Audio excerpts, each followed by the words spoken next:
General Waker এখন দুপক্ষেরই common শত্রুতে পরিণত হয়েছেন। যারা আওয়ামী সমর্থক তারাও তাকে শত্রু মনে করছেন, যারা আবার বর্তমান সরকার এবং ছাত্র সমন্বয়কদের সমর্থক তারাও মনে করছেন যে জেনারেল ওয়াকারুজ্জামান তাদের বিরুদ্ধে অবস্থান নিচ্ছেন। আর আমরা যারা আম জনতা তাদের কাছে কি মনে হচ্ছে আমি সেটি বলছি। তাদের যে নানান ধরনের মন্তব্য বা আমার সঙ্গে ব্যক্তিগত পর্যায়ে যাদের সাথে কথা হয়েছে তাদের যে মানসিকতা আমি একটু তুলে ধরেছি, তারা কোন কোন বিষয়ে অবতারণা করছেন। যেমন যারা আওয়ামী লীগ সমর্থক তারা সরাসরি এইভাবে কথা বলছেন যে জেনারেল ওয়াকার যে বললেন যে এনাফ ইজ এনাফ, এই থ্রেটটা বা এই বক্তব্যটা তিনি আরও আগে কেন দিলেন না?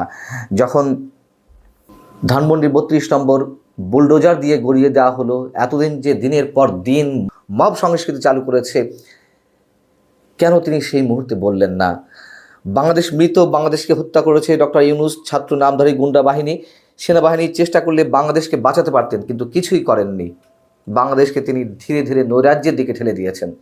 এ হচ্ছে আওয়ামী সমর্থকদের বক্তব্য, এবং তাদের কাছে মনে হচ্ছে যে ডক্টর ইউনূসকে সমর্থন দিচ্ছেন, অর্থাৎ তাদের বিরুদ্ধে এখনও ডক্টর জেনারেল ওয়াকারুজ্জামান অবস্থান নিয়ে আছেন, যেমনটা ৫ আগস্ট নিয়েছিলেন।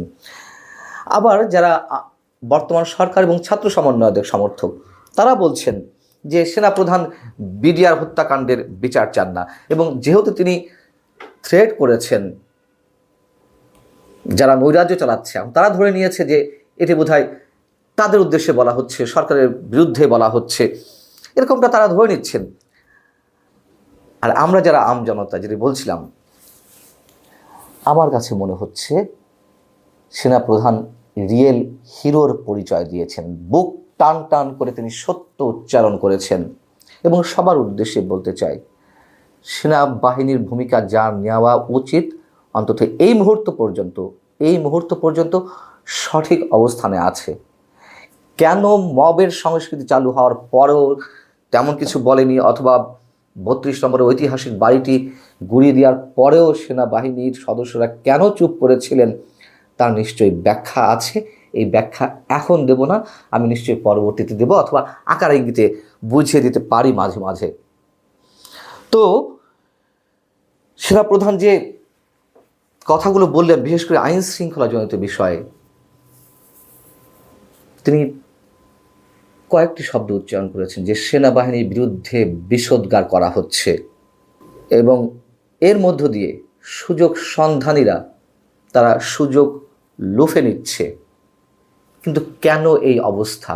সেনা সদস্যদেরকে আক্রমণ করা হয়েছে, আমরা জানি যে বঙ্গভবনে যারা পাহারায় ছিলেন বা দায়িত্বরত অবস্থায় ছিলেন সেনা সদস্যরা, তাদেরকে আক্রমণ করা হলো রাষ্ট্রপতি অপসারণকে কেন্দ্র করে।